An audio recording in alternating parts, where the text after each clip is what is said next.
Please welcome to the stage Ruth Porat, President and Chief Investment Officer and Chief Financial Officer at Alphabet and Google, for a conversation with Carlyle Group co-founder and co-chairman and Bloomberg television host, David Rubenstein. Can I have your attention, please? Thank you. So we're very pleased to have Ruth Porat here. Ruth, as you may know, has recently been promoted. She, for almost the last decade, has been the CFO of Google and Alphabet. And now she still has that title, but she's now also the President and Chief Investment Officer for Alphabet. Is that right? I am, and it's great to be here with you. So you have three jobs, CFO, President, and you get three salaries for that? I think I'm doing okay. Okay. So everybody wants to talk to you here because you've got a lot of money. You've got over $100 billion of cash to invest. So people want to see you. Why do you come to Davos? Because people are just going to be bombarding you. Give me money for this or that. Is it really worth the effort to schlep all the way here? Or are you happy to come here and you actually meet people you actually want to see? Well, I've actually been coming here since I ran tech banking at Morgan Stanley back in the 90s and was hunting for fees. And so I think it's sort of become one-stop shopping. You make the trip, and then you get to see people from Asia and Africa, Middle East, Europe. So it's just that one-stop shop. Well, let's talk about your background, now that you mentioned it. Where did you grow up? I was born in England, mostly grew up in California. California. Your father was a professor at Stanford or something like that? My father actually was a Holocaust refugee. So my father escaped from Vienna right after Kristalina and made it to Palestine. He had no high school education. He ended up enrolling in the British Army, fought in the Battle of El Alamein, and in the Army taught himself physics because he figured if he survived, he needed something that somebody valued. After the war, that worked. That plan worked. He ended up getting to England, where I was born, and then eventually got to the United States. He was sponsored by Senator Kennedy, so he spent his whole career at Harvard and then at Stanford. So I mostly grew up in California. California, okay. So you're in Stanford, for a nice area, Silicon Valley.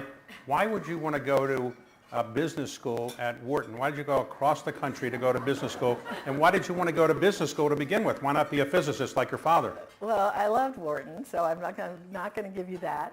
I thought I was going to end up being, first of all, I got married. My husband was a lawyer on Wall Street, so I was commuting. But I thought that I would go into I'd go into consulting, and then I took this amazing mergers accounting class, kind of geeky, and decided I was going to go into mergers and acquisitions, so ended up on the East Coast. Okay, so you ultimately became the CFO of Morgan Stanley. Right. And many people thought you might go in the government someday, and you actually could have been the CEO of Morgan Stanley. Why would you leave the of finance for something less significant like technology? Why would you do that? Kind of right time, right place. Like when I was the CFO of Morgan Stanley, I started in that position January 1st, 2010, when James Corbin took over as CEO. And I think he's an all-star CEO. Absolutely amazing, great partner. And when we started, it was 2010, so after the financial crisis, but Morgan Stanley was still very challenged. Moody's was going to downgrade the bank. At one point, it was kind of shaky. And I think that he and we together, the team, led this extraordinary kind of recovery. And it got to the point in 2015 where I was ready for the next chapter, and then I got this call.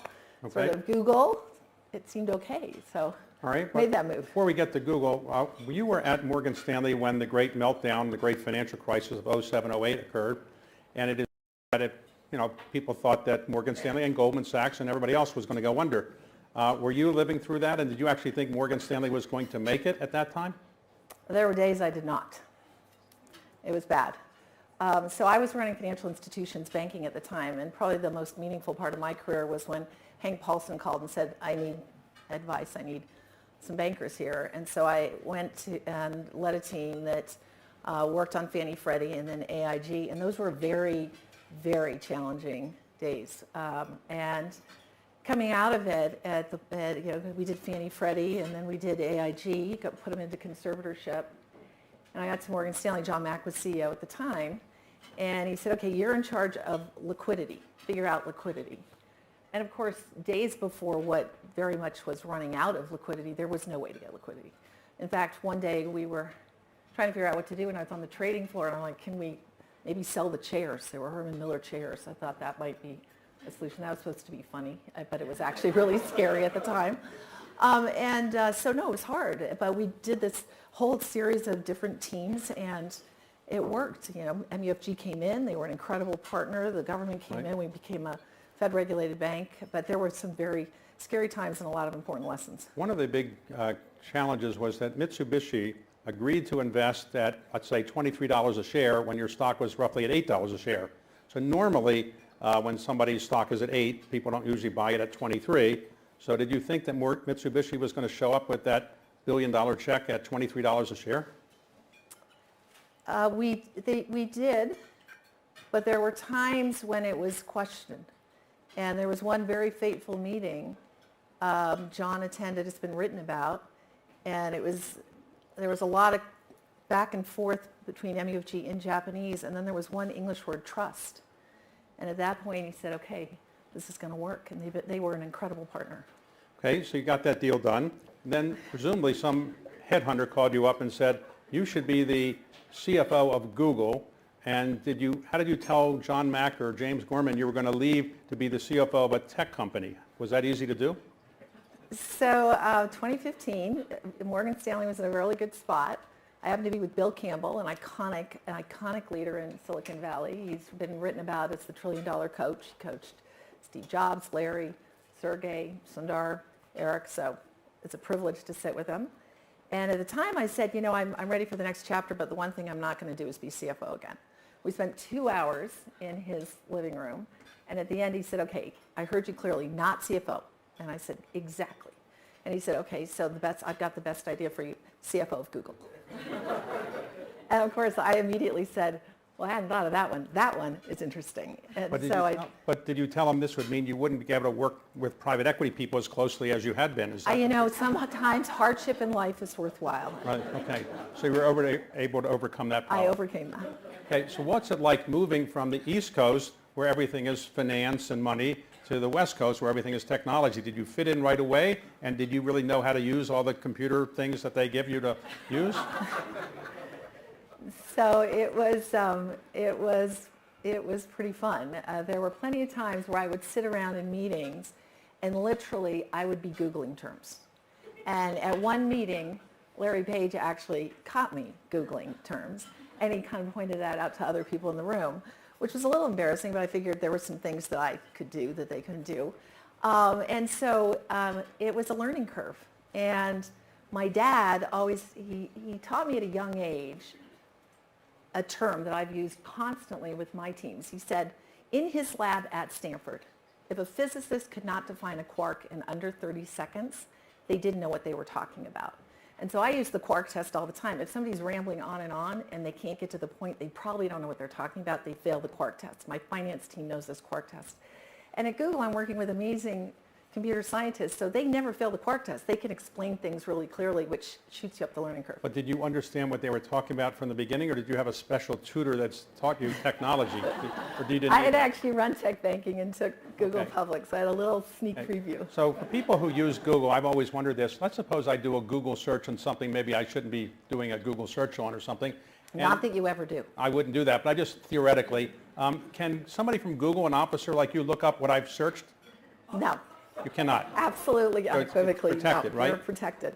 Even if the government comes along?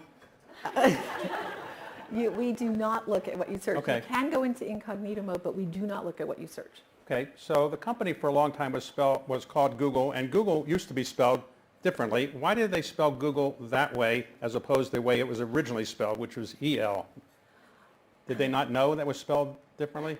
Well, there are a couple of stories around this. So one of the stories that I think is true and fun is that one of the early venture checks actually wrote it that way, so they went with it. Okay, so why did Google was a brand name that's working well, companies making a lot of money and so forth, but why did you need to go to Alphabet? And who came up with that name? So Larry and Sergey had a vision about kind of the next iteration, and there were a lot of different things that they were investing in, the whole spirit of which is you want to make sure you're investing for long term, investing for the future. And in the earliest days, what they did is they created something called X. It was the moonshot factory within Google, Google X. And it gave birth to things like Gmail. I mean, it was really relevant for all of the type of innovation that came out of Google. And by 2015, their view was, we want to be able to avoid distraction on Google, let Google do what it's going to do, and create another set of businesses that the founders could focus on and really nurture growth outside of it. And so the word, as you would know better than anyone, is alphabets. And so you put the two together, and that was the goal. Now, so it used to be when Google was started, you had what was called 20% time. Right. So for 20% of your time, you could do whatever you wanted. Theoretically, it might be helpful to the company, but it wasn't supposed to be necessarily. So do you still have 20% time, or did they go away? Well, it was actually a little more structured than that. The goal was, if you had some great engineering idea and you wanted to launch a new product, you could do it in one of two ways. You could leave, or you could be told, you know what, in 20% of your time, why don't you go experiment with this and see if you can grow it.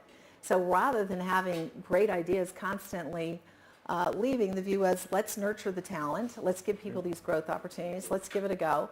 And so that's what the 20% time was. Did any 20% time product ever get to the market? Well, Gmail is not an inconsequential, Okay. billions of users. Convene came out of that. It's our core part of our AI business, and then we've continued to evolve it. So it moved over to become X. Waymo came out of it. So there's quite a bit, and quite a bit of features and applications. Speaking of Waymo, are we going to have driverless cars in our lifetime? Well, I welcome everybody to come to San Francisco, because you can actually hail a Waymo in San Francisco, hop in it, and get where you want to go, and it's pretty remarkable. Have you done that? Absolutely. Really? It's Yeah. safe? It's so safe that the most fascinating part is within about 15 seconds, people are bored because it's so safe. They realize, Really? you know what, You don't this need a is- helmet or anything, then it's safe, right? You need a helmet with many drivers on the road, but you don't need a helmet. I see. Okay. So today, you have a challenge that many people would like to have, but they don't have, which is you've got over $100 billion of cash. And so are you going to invest that in private equity firms? Going to do new technology? What are you going to do with $100 billion, more than $100 billion of cash? And, have you thought about that? Do you have people coming up to you all the time with great ideas for that cash? We do, as you would imagine. So look, we're continuing to invest in the business. There's a lot of extraordinary upside in the business. And then we do make investments and acquisitions, so do all of our peers. There's a lot that's exciting going on in the world. And so we're looking across the board. Starts within the business, then it goes to investments and acquisitions, then obviously return of capital through a not inconsequential share repurchase program. Okay, so today, for people who are not experts on Google and Google search, Larry Page really developed the Page system, I guess it was called, and it was unique. But when he came to get the initial money in Silicon Valley, people said, well, there's plenty of search engines out here, like 12 or 13 search engine companies.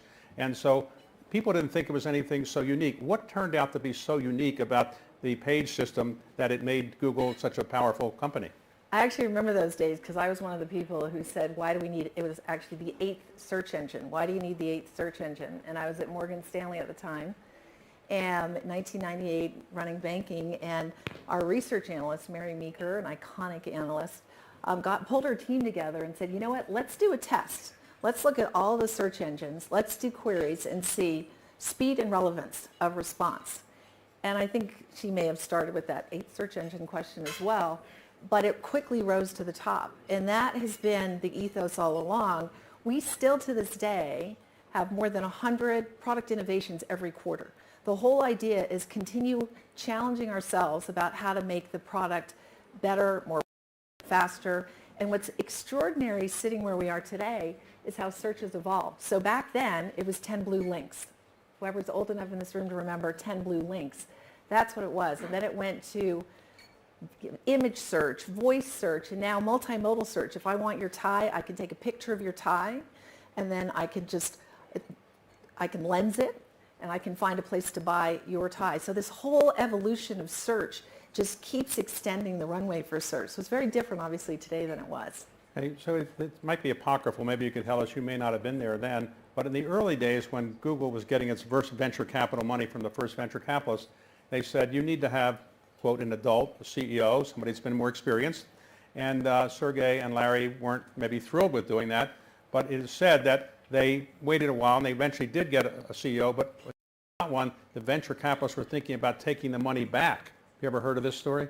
I have not heard they were going to take it back. I've heard there were certain acquisition ideas that, thank goodness, never happened. But it was great when Eric came in and really worked with the founders in a really close way.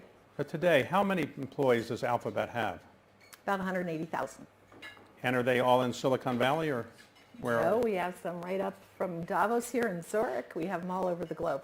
In fact, we're growing faster outside of Silicon Valley than in Silicon Valley. And of the 180,000, can you say, or do you break it out publicly, how many of them are related to search? We don't break that up publicly. Well, just tell us. We have an incredibly talented group of people who are focused on search. Okay. And you have, you're still hiring people. We are very, as we've talked about quite a bit, we've been very focused on what we call durably re-engineering the cost base, slowing the pace of headcount growth, really trying to optimize within our various areas, so it's a more measured. Now, let's talk about artificial intelligence. Artificial intelligence has gotten a lot of publicity in the last year or so, and OpenAI has gotten an enormous amount of it, and they have an affiliation with another technology company. I can't remember the name of it. I've heard that. Another one. But do you have your own kind of OpenAI company, or do you do it all internally, and what do you do to compete with OpenAI and this other technology company? So we've been infusing product at Google with AI for more than a decade. In fact, billions of people today are benefiting from AI across our products. It's benefiting what you see in search, in maps, in commerce, in YouTube. I just mentioned multimodal search, the ability to search with your camera. When you search for your kids and photos, that's AI. So AI has continued to be a way to enhance what the product experience is, and we've done that historically through two groups within Google. One, Google Brain, I already mentioned, and the other is DeepMind, an extraordinary acquisition back many years ago, led by an extraordinary entrepreneur, Demis Hassabis, and we put the two together last year, which has been really exciting. And so we are building on that foundation that has been an experience for the last decade. Okay, so what's the excitement of working in technology in Silicon Valley? Is it even more exciting than working in finance, or not quite as exciting, but okay? It's hard to believe it's more exciting. Really? We're living in the most extraordinary time with AI. Bill Gates just said that. I completely agree. Engineers who've been at Google since inception are saying that this is the most exciting time in computer science in our lifetime, which always strikes me as profound because Google's done okay. And what's extraordinary about it really goes to building on this decade of innovative work in AI. And so where are we now? What we're doing is we're addressing some of the most profound social challenges with AI in ways that are transformative. So to give you a couple of examples, I think that one of the extraordinary places for all of us, and we've heard a lot about it here over lunch, is healthcare. And part of the reason is it's the ability with AI to aggregate so much data that you can actually have a level of diagnosis that is better than what specialists can do. So one example, breast cancer. Back in 2015, Google had a breakthrough in early detection of metastatic breast cancer. 1 in 7 women will be diagnosed with breast cancer.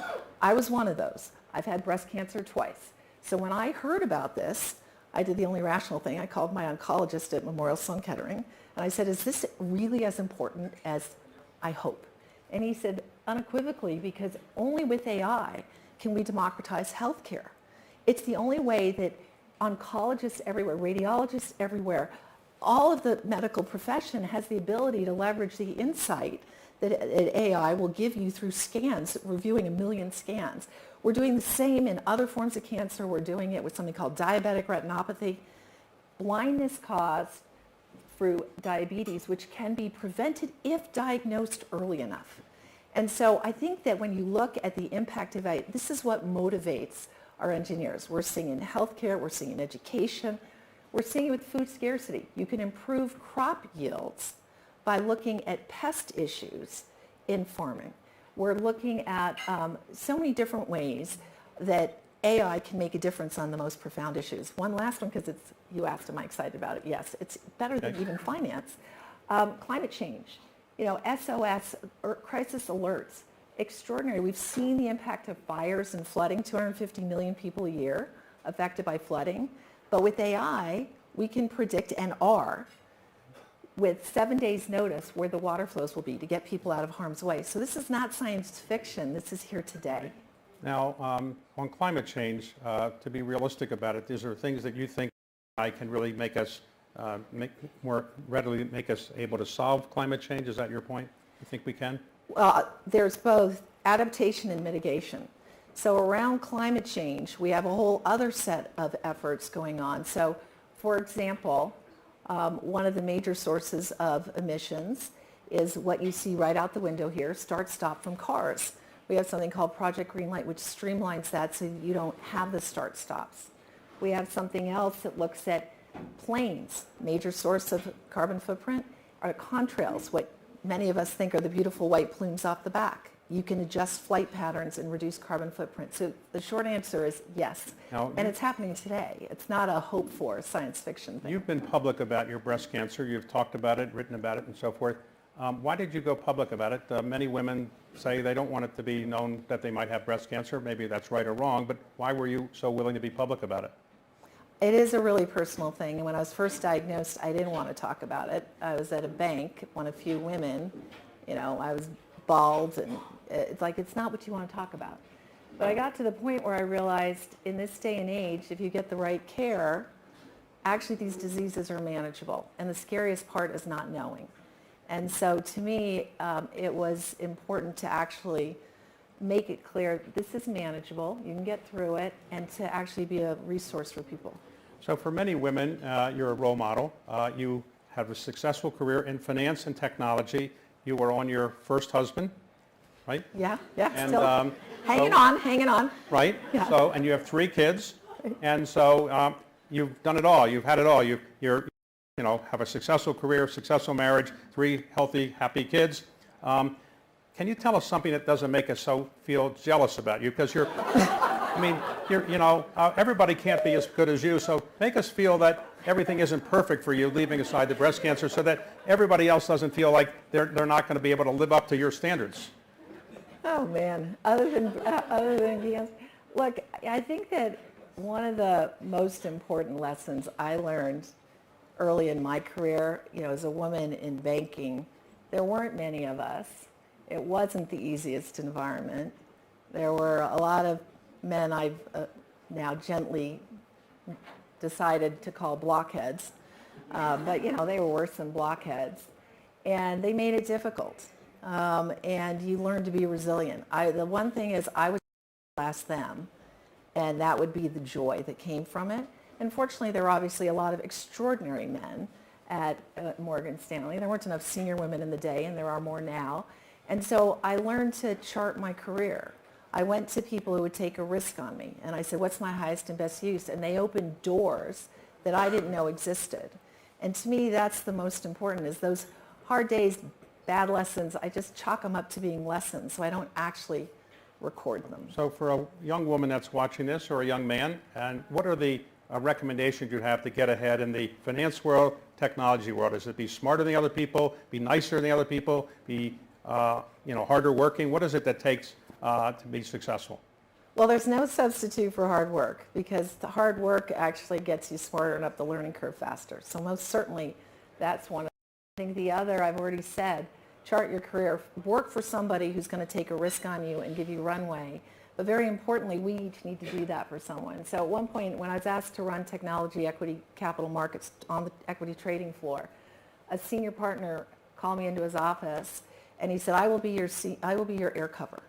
All the guys at Morgan Stanley use these military terms. There are a lot of military guys, but it was a good one. I will be your air cover. I think you will soar, but if you stumble, I'm here to be your air cover. I think everyone needs air cover, and I think we all need to be air cover. And the other is keep learning and keep growing. And when you're plateauing, my line was, what's my highest and best use?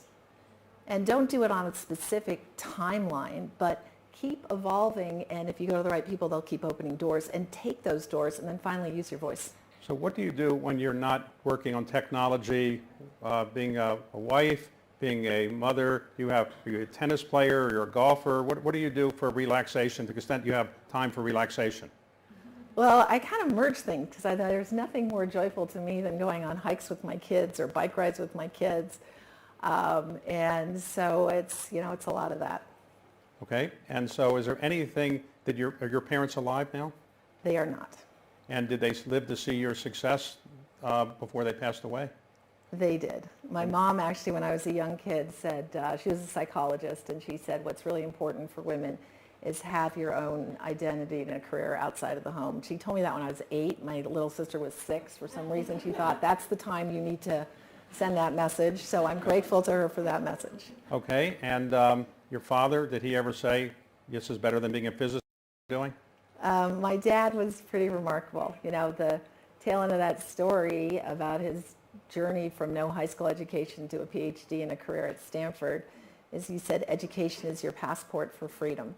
And so the only point he impressed on us over and over was really focus on education, keep opening doors, and take risks. If he didn't take the risks he took to get himself out of Austria to teach himself physics, he wouldn't have made it. And he was so grateful to get to the United States. So if there's anything else, it was that the life that he never expected he would have and then to have a family.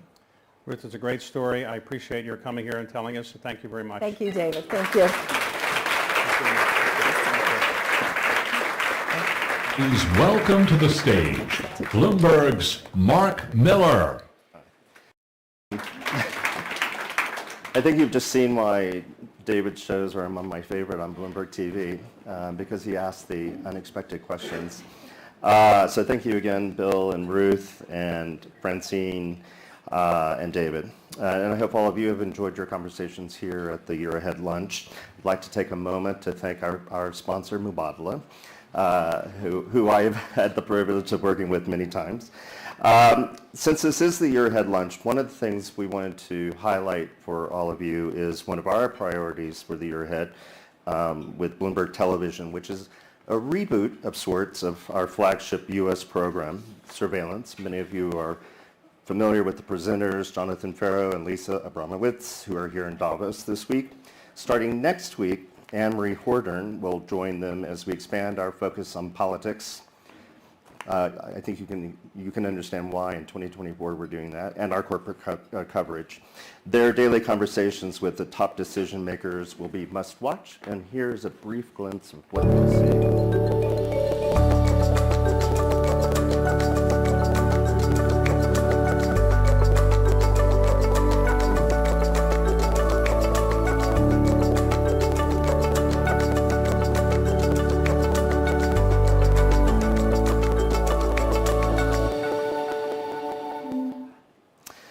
Also, we have an exciting parting gift for you, which are some amazing vests, which are brought to you from our partners at Pangaea.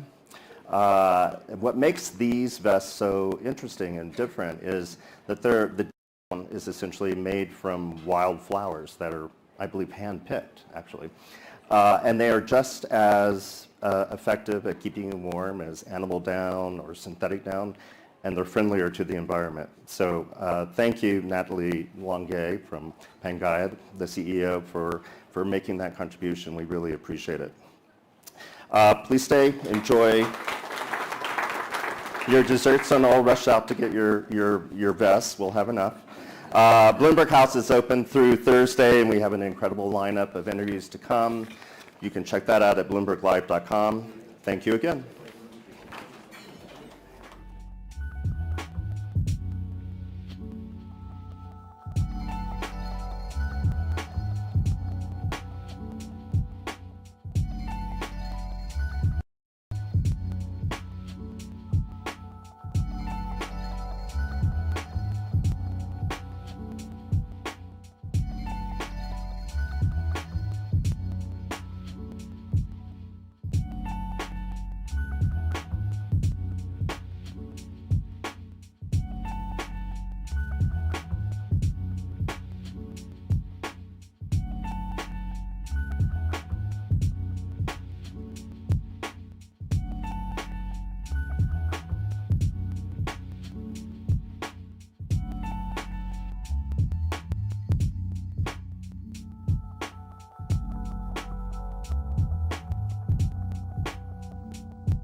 Crypto at the Crossroads. I'm going to welcome my colleague Christine Cook to the stage. And just a programming note, this session is sponsored by Ripple. Thank you.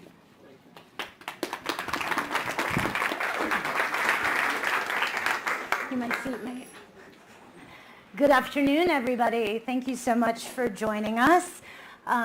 I would like to open this up by just asking my fellow panelists to take a moment to introduce themselves and just briefly talk a little bit about what you do in your respective roles. So Commissioner Pham, I'd like to start with you.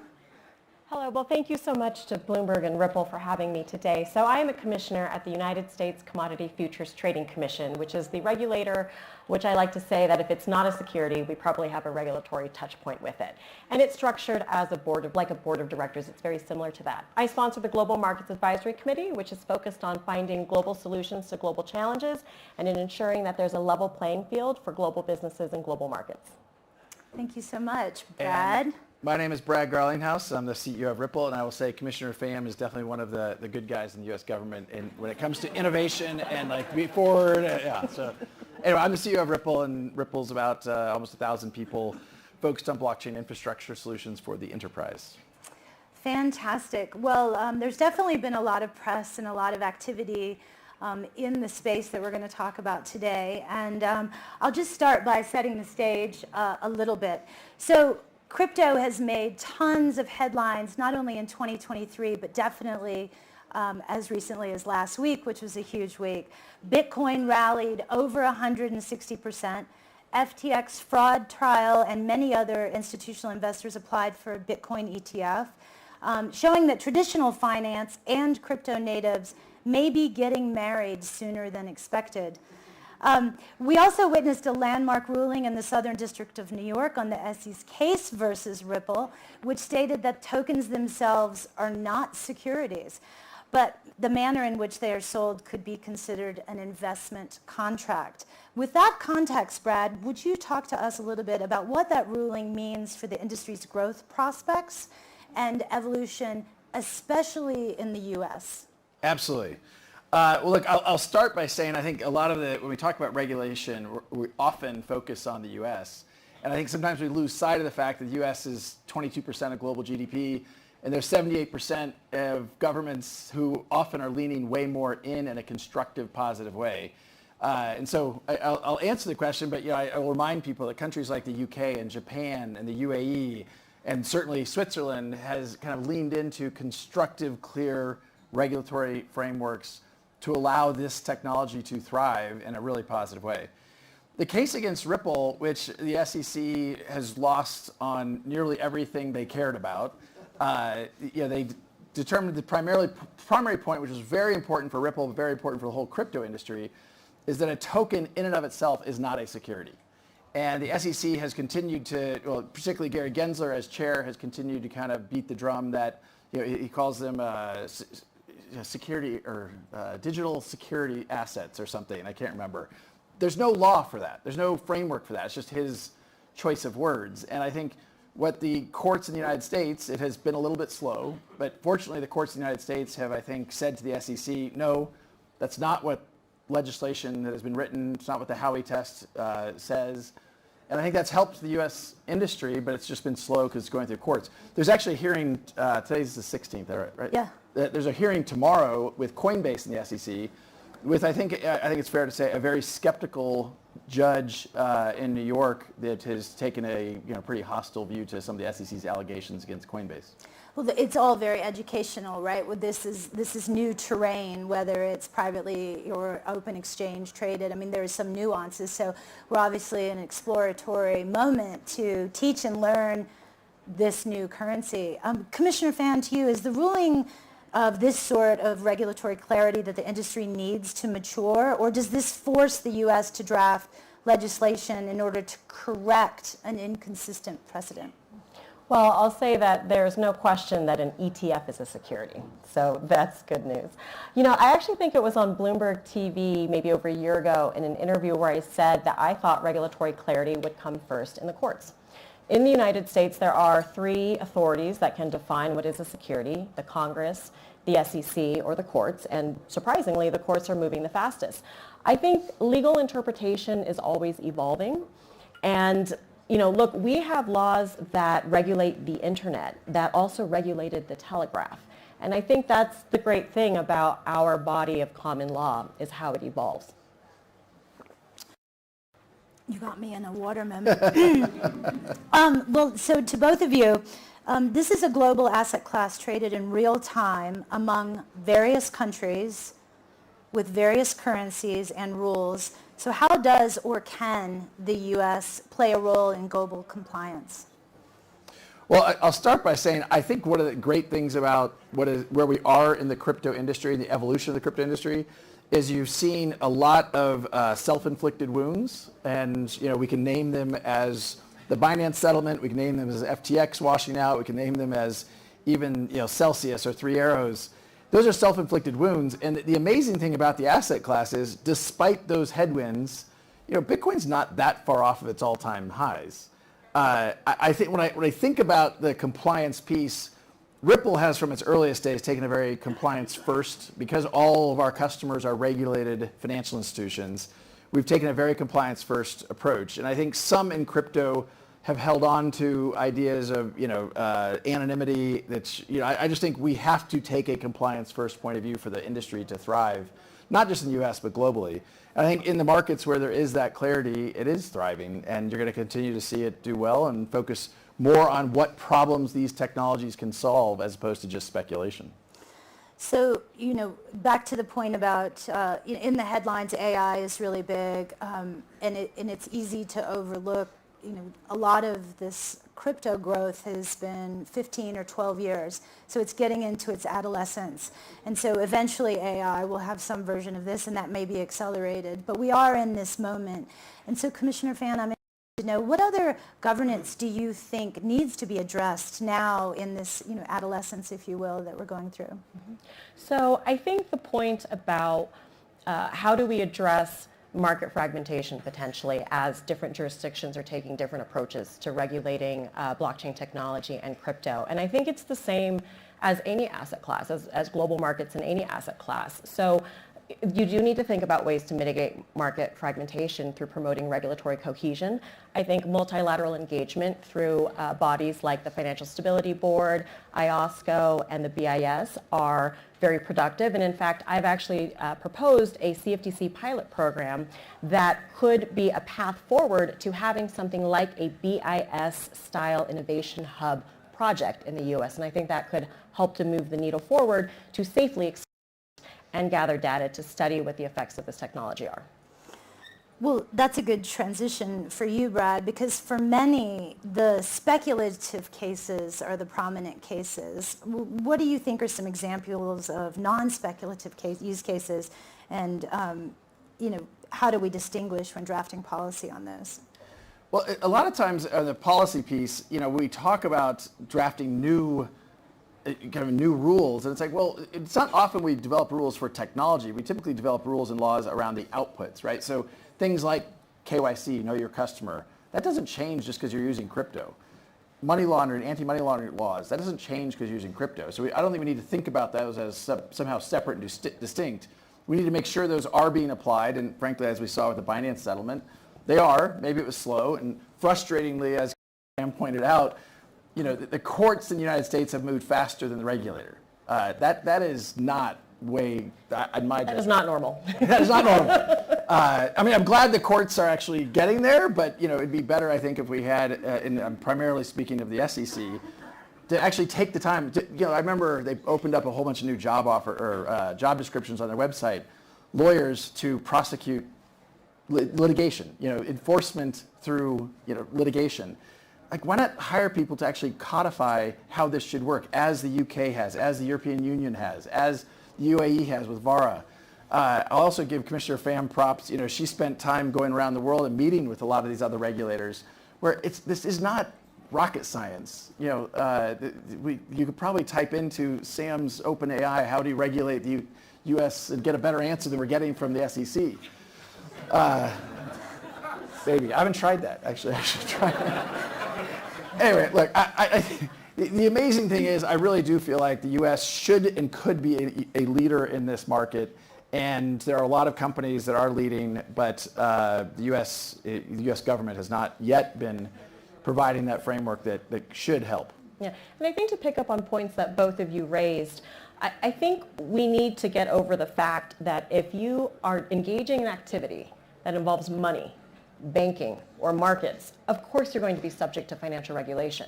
But what I think is more interesting is how do we address non-financial activities? How do we distinguish between what is financial activity and commercial activity? So I'll give you an example. Amazon and eBay are digital marketplaces, but nobody thinks that they should be rated like securities exchanges. So I think we need to focus on that set of laws. And I actually think a big way to move the needle forward in the United States is if we developed a definition for utility token like other jurisdictions, as Brad has noted, have. That's, I think, a step forward to understanding how this is going to impact the real economy. Let's talk about the two kinds of investors in this situation. You have retail investors and you have more sophisticated investors. What are the implications of focusing more of this conversation on the sophisticated investors versus the retail investors? So I think what's great about the CFTC's regulatory framework, is that it's principles-based. And if you look at bodies like FSB and like IOSCO, they also take a principles-based approach because, of course, every jurisdiction needs to take their national laws into consideration. Well, the benefits of having a principle-based regulatory framework is that it works for both sophisticated investors and it protects retail investors.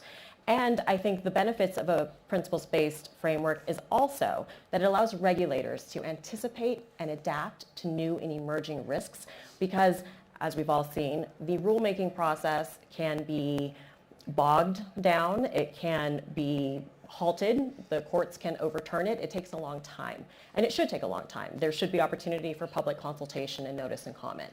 But at the same time, there's a lot of other tools that regulators already have today. There's the power to inspect or examine, the power to enforce, as we've discussed, and the power to regulate. And I think those are broad authorities. We should be using all three.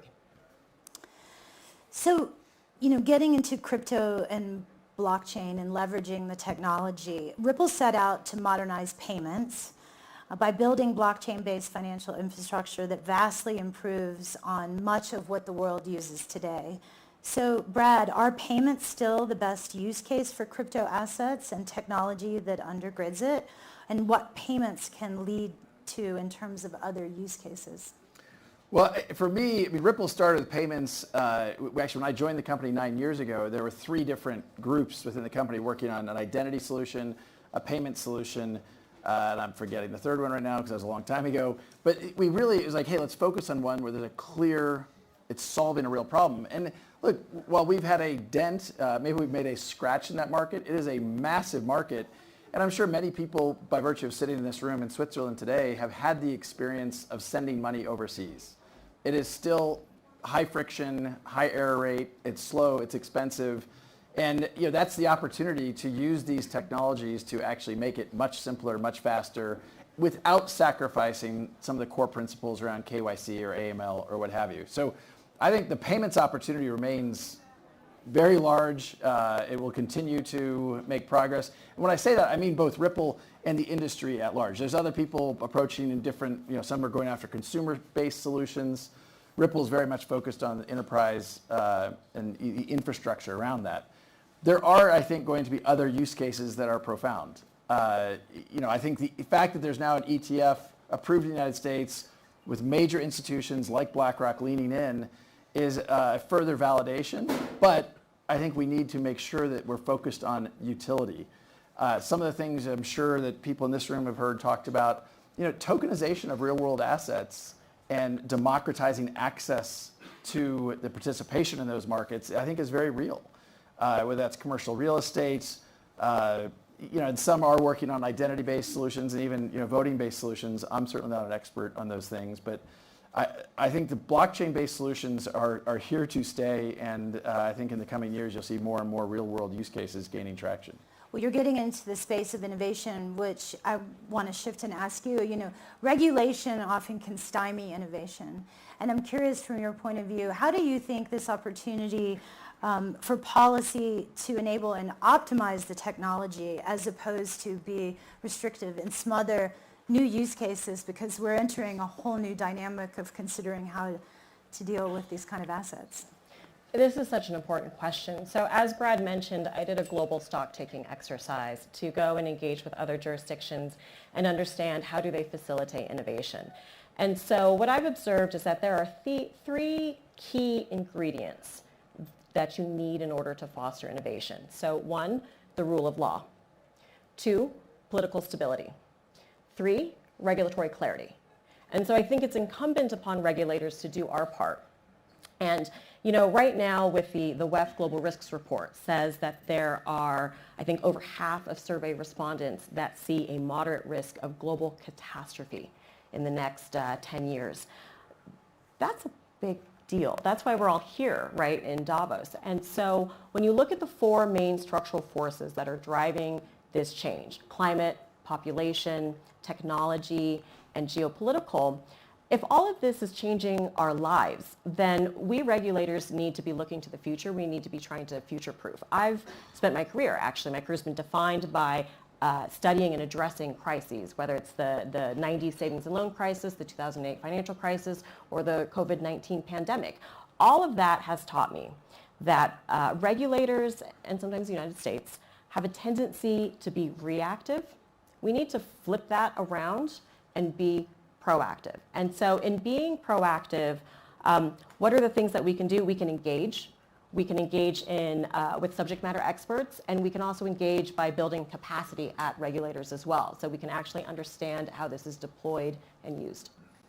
So to both of you, with regard to AI, in what ways do you think AI might impact this industry's trajectory? Jump ball. I'll start on that one. I mean, look, I think anytime you have a very nascent technology, and this was true in previous years with crypto here at Davos. Davos, someone said to me earlier today, crypto's become boring at Davos because it's all about AI. And I think that's actually a natural progression of a very promising, very exciting new technology. And I think, AI is starting that journey, and there will be regulatory hiccups and hurdles. You're seeing some of those. I think there will be a need to clarify, what are the real utility and what are the business models around that, how they're going to be applied. But obviously, I think AI is an extremely promising technology. I just think it's going to go through its journey, and the kind of technology hype cycle. We're early in that, and that's part of the excitement and the opportunity. Yeah, and I'll address it from a markets perspective. So markets are driven by, efficient markets are driven by information. AI enables the ingestion, the processing, and the analysis of tremendous amounts of data and information. And so I think it's going to be interesting to see how market structure might evolve over the next coming years as more and more AI is deployed, just the same way that algorithmic trading changed how market structure worked. And then I think, of course, since I have a legal and compliance background and I am a regulator, I've been very interested in the applications of AI to reg tech. So I think that there are immediate gains that people are working on and that regulators can use and adopt around using AI to improve market surveillance. So you mentioned that a lot of countries outside of the United States had really been more progressive in this, and you shared that in your research you spent time and you went to all of these different countries. When you reflect on your research and evolution of the work that you've done and what you've gone through in Ripple and defending and trying to clarify where you are, I'm curious from each of you, what do you think are the biggest lessons we've learned in the last year from your respective positions? Commissioner Fan, let's start with you. Well, I think, and it's no surprise, as we've talked about, the U.S. is the world's largest market, but the rest of the market is even larger. But it is true that smaller and more nimble countries like Singapore and the UAE have been able to, I think, address the adoption of technology in whatever sector, probably in a more pragmatic way. In the US, things tend to get framed as sort of good versus evil. We have that, but technology, at least I think, is not evil. It's how you use it. But I think, similar to what Brad was saying earlier, right? There have been strong headwinds, but I've heard that there are green shoots coming. But nonetheless, particularly if you're in financial services, I think what we've seen is that risk management must be at the core of your business. I'll just echo. I think that to the extent that there have been self-inflicted wounds around crypto, it is somewhat around the risk management. But I think, look, the opportunity ahead, both around crypto and getting clear rules of the road, it will get there. It's just frustrating that it has been slow and painful. And I think, look, I think with an election coming in the United States, there will be some changes that happen. I think the current chair of the SEC, I think, has been exercising a political agenda, not a good policy agenda. And I think that will shift, just a question of when and how. So we'll see what happens.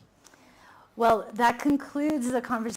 I know there's another one coming that everyone's really excited about, but this was great talking to both of you, and I'm sure the group enjoyed it. So thank you both so very much. And I'll bring up Brad Stone to take us to the next conversation. Thank you, guys. Thank you.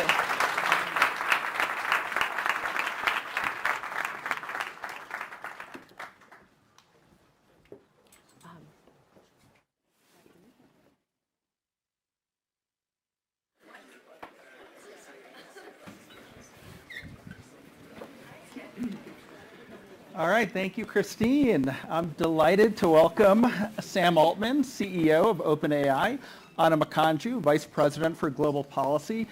Anna also advised then President Biden, now President Biden, during the Obama administration. We are delighted to have you here in Davos. Thank you very much. And if you guys want to lob a question up here for Anna and Sam, you could scan the QR code on the screens behind me, and we'll see the questions up here. But let's dig right into it. You guys made some news today announcing some new guidelines around the use of AI in elections. I'm sure it's all stuff that the Davos set loved to hear. You banned the use of ChatGPT in political campaigns. You introduced cryptographic watermarks for images created by DALL-E to create kind of provenance and transparency around the use of AI-generated images. I read it and I thought, this is great. Some of these principles are shared by much larger platforms like Facebook and TikTok and YouTube, and they have struggled to enforce it. How do you make it real? I mean, a lot of these are things that we've been doing for a long time, and we have a really strong safety systems team that not only sort of has monitoring, but we're actually able to leverage our own tools in order to scale our enforcement, which gives us, I think, a significant advantage. So there are also some really important partnerships, like with the National Association of the Secretaries of State, so we can surface authoritative voting information.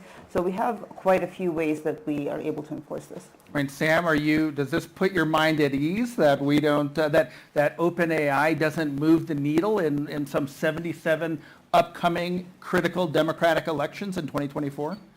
No, we're quite focused on it, and I think it's good that our mind is not at ease. I think it's good that we have a lot of anxiety and are going to do everything we can to get it as right as we can. I think our role is very different than the role of a distribution platform, but still important. We'll have to work with them too. It's like you generate here and distribute here, and there needs to be a good conversation between them. But we also have the benefit of having watched what's happened in previous cycles with previous technologies. And I don't think this will be the same as before. I think it's always a mistake to try to fight the last war, but we do get to take away some learnings from that. And so I wouldn't, I think it'd be terrible if I said, oh yeah, I'm not worried, I feel great. Like, we're gonna have to watch this incredibly closely this year. Super tight monitoring, super tight feedback loop. Anna, you were at Facebook before OpenAI. So I almost apologize for asking it in this way, probably a trigger phrase, but do you worry about another Cambridge Analytica moment? I think, as Sam alluded to, there are a lot of learnings that we can leverage, but also OpenAI from its inception has been a company that thinks about these issues. Like, it was one of the reasons that it was founded. So I think I am a lot less concerned because these are issues that our teams have been thinking about from the beginning of our building of these tools. Sam, Donald Trump just won the Iowa caucus yesterday. We are now sort of confronted with the reality of this upcoming election. What do you think is at stake in the U.S. election for tech and for the safe stewardship of AI? Do you feel like that's a critical issue that voters should and we'll have to consider in this election? I think the now confronted is part of the problem. Actually, I think most people who come to Davos... Wait, say that again? I didn't quite get that. I think part of the problem is we're saying we're now confronted. Yeah. It never occurred to us that what Trump is saying might be resonating with a lot of people, and now all of a sudden, after this performance in Iowa, oh man. That's a very Davos-centric view, I've been here for 2 days, I guess. It just gets in your head. So I would love if we had a lot more reflection and if we started a lot sooner and we didn't feel now confronted. But I think there's a lot at stake at this election. I think elections are, huge deals. I believe that America is going to be fine, no matter what happens in this election. I believe that AI is going to be fine, no matter what happens in this election. And we will have to work very hard to make it so. But this is not, no one wants to sit up here and hear me rant about politics, so I'm going to stop after this, I promise. But I think there has been a real failure to sort of learn lessons about what's kind of working for the citizens of America and what's not. Anna, I want to ask you the same question. Taking your political background into account, what do you feel like for Silicon Valley, for AI is at stake in the U.S.? I think what has struck me and has been really remarkable is that the conversation around AI has remained very bipartisan. And so, I think that the one concern I have is that somehow... Both parties hate it. Yeah. No, but this is an area where Republicans tend to, of course, have an approach where they are not as in favor of regulation. But on this, I think there's agreement on both parties that they believe that something is needed on this technology. Senator Schumer has this bipartisan effort that he's running with his Republican counterparts. Again, when we speak to people in D.C. on both sides of the aisle, for now, it seems like they're on the same page. And do you feel like all the existing campaigns are equally articulate about the issues relating to AI? I don't know that AI has really been a campaign issue to date, so it will be interesting to see how that evolves. If we're right about what's going to happen here, this is bigger than just a technological revolution in some sense. I mean, sort of like all technological revolutions are societal revolutions, but this one feels like it can be much more of that than usual, and so it is going to become a social issue, a political issue. Mm-hmm. It already has in some ways, but I think it is strange to both of us that it's not more of that already, but with what we expect to happen this year, not with the election, but just with the increase in the capabilities of the products, and as people really catch up with what's going to happen and what is happening, what's already happened, there's a lot of inertia always in society. Well, there are political figures in the U.S. and around the world like Donald Trump, who have successfully tapped into a feeling of dislocation, anger of the working class, the feeling of exacerbating inequality or technology leaving people behind. Is there the danger that AI furthers those trends? Yes, for sure. I think that's something to think about. But one of the things that surprised us very pleasantly on the upside, because when you start building a technology, you start doing research, you kind of say, well, we'll follow where the science leads us, and then when you put a product, you'll say, this is going to co-evolve with society, and we'll follow where users lead us. But it's not, you get to steer it, but only somewhat. There's some which is just this is what the technology can do, this is how people want to use it, and this is what it's capable of. And this has been much more of a tool than I think we expected. It is not yet, and again, in the future it'll get better, but it's not yet placing jobs in the way, or to the degree that people thought it was going to. It is this incredible tool for productivity. And you can see people magnifying what they can do by a factor of 2 or 5, or in some way that doesn't even make sense to talk about a number because they just couldn't do the things at all before. And that is, I think, quite exciting. This new vision of the future that we didn't really see when we started. We kind of didn't know how it was going to go, and very thankful the technology did go in this direction. But where this is a tool that magnifies what humans do, lets people do their jobs better, lets the AI do parts of jobs, and of course jobs will change, and of course some jobs will totally go away.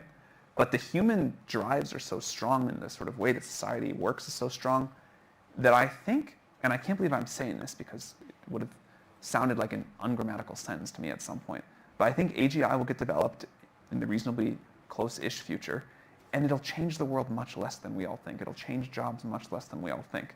And again, that sounds, I may be wrong again now, but that wouldn't have even compiled for me as a sentence at some point, given my conception then of how AGI was going to go. As you've watched the technology develop, have you both changed your views on how significant the job dislocation and disruption will be as AGI comes into focus?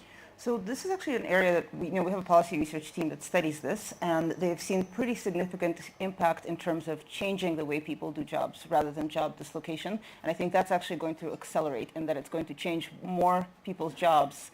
But as Sam said, so far it hasn't been the significant replacement of jobs.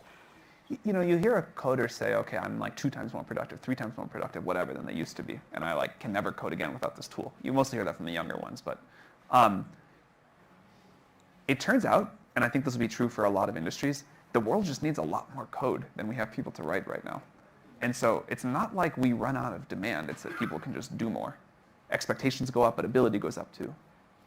Demand goes up. I want to ask you about another news report today that suggested that OpenAI was relaxing its restrictions around the use of AI in military projects and developing weapons. Can you say more about that?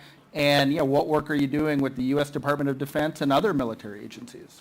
So a lot of these policies were written before we even knew what these people would use our tools for. So this was not actually just the adjustment of the military use case policies, but across the board to make it more clear so that people understand what is possible and what is not possible. But specifically on this area, we actually still prohibit the development of weapons, the destruction of property, harm to individuals. But for example, we've been doing work with the Department of Defense on cybersecurity tools for open source software that secures critical infrastructure. We've been exploring whether it can assist with veteran suicide. And because we previously had what essentially was a blanket prohibition on military, many people felt like that would have prohibited any of these use cases, which we think are very much aligned with what we want to see in the world. Has the U.S. government asked you to restrict the level of cooperation with militaries in other countries? They haven't asked us, but we certainly are not, right for now, actually, our discussions are focused on United States national security agencies. And, I think we have always believed that democracies need to be in the lead on this technology. Sam, changing topics, give us an update on the GPT store. And are you seeing, probably explain it briefly, and are you seeing the same kind of explosion of creativity we saw in the early days of the mobile app stores? Yeah, the same level of creativity and the same level of crap. But that happens in the early days as people feel out a technology. There's some incredible stuff in there too. Give us an example. The GPTs, should I say what GPTs are first? Yeah, sure. So GPTs are a way to do a very lightweight customization of ChatGPT. And if you want it to behave in a particular way, to use particular data, to be able to call out to an external service, you can make this thing, and you can do all sorts of great stuff with it. And then we just recently launched a store where you can see what other people have built and you can share it. And personally, one that I have loved is All Trails. I have this every other weekend I would like to go for a long hike, and there's always the version of Netflix that other people have where it's takes an hour to figure out what to watch. It takes me 2 hours to figure out what hike to do. And the All Trails thing to say I want this, I want that. I've already done this one, and here's a great hike. It sounds silly, but I love that one. Have you added any GPTs of your own? Have I made any? Yeah. I have not put any in the store. Maybe I will. Great. Can you give us an update on the volume or the pace at which you're seeing new GPTs? The number I know is that there have been 3 million created before we launched the store. I have been in the middle of this trip around the world that has been quite hectic, and I have not been doing my normal daily metrics tracking. So I don't know how it's gone since launch. But I'll tell you, by the slowness of ChatGPT, it's probably doing really well. I want to ask you about OpenAI's copyright issues. How important are publisher relations to OpenAI's business, considering, for example, the lawsuit last month filed against OpenAI by the New York Times? They are important, but not for the reason people think. There is held by some people that, man, you need all of my training data, and my training data is so valuable. And actually, that is generally not the case. We do not want to train on the New York Times data, for example. More generally, we're getting to a world where it's been data, data, data. You just need more, you need more, you need more. you're going to run out of that at some point anyway. So a lot of our research has been how can we learn more from smaller amounts of very high quality data, and I think the world is going to figure that out. What we want to do with publishers, if they want, is when one of our users says, what happened at Davos today? Be able to say, here's an article from Bloomberg, here's an article from the New York Times, and here, here's like a little snippet. Or probably not a snippet, there's probably some cooler thing that we can do with the technology. And some people want to partner with us, some people don't. We've been striking a lot of great partnerships, and we have a lot more coming. And then, some people don't want to. We'd rather they just say we don't want to do that rather than sue us, but we'll defend ourselves. That's fine too. I just heard you say you don't want to train on the New York Times. Does that mean, given the legal exposure, you would have done things differently as you trained your models? Here is a tricky thing about that. The web is a big thing, and there are people who copy from the New York Times and put an article without attribution up on some website, and you don't know that's a New York Times article. If the New York Times wants to give us a database of all their articles, or someone else does, and say, hey, don't put anything out that's like a match for this, we can probably do a pretty good job. And we don't want to regurgitate someone else's content, but the problem is not as easy as it sounds in a vacuum. I think we can get that number down and down and down and have it be quite low, and that seems like a super reasonable thing to evaluate us on. If you have copyrighted content, whether or not it got put into someone else's thing without our knowledge, and you're willing to show us what it is and say, don't put this stuff as a direct response, we should be able to do that. Again, it won't 1,000 monkeys, 1,000 typewriters, whatever it is. Once in a while, the model will just generate something very close. But on the whole, we should be able to do a great job with this.